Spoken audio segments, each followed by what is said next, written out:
So this is the PULUZ Photo Light Box. It's a mini one. As you can see, it folds, which is nice because you can keep it folded up and you don't have to have a huge box just sitting anywhere. So if you look on top, there's also this right here where you can take photos from the top down. So if you look right here, you'd be able to take a picture all the way inside. So it's super easy to set up. Like I said, you just unfold it and you stick these on the inside to help with the reflection and also the color of the background that you want.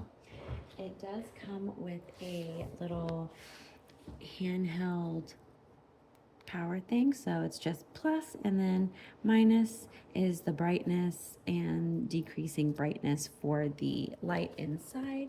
As you can see, it's all lit up. And then you can make it brighter or you can make it darker. And it does have quite a few options in that sense. But for what we've needed this for, it's actually been perfect. It's the perfect size, and it, like I said, it doesn't take up much space, and it's just a very good product for the value. So if you guys are looking for a light box and you need one that's a little bit smaller, this is definitely a good one to use.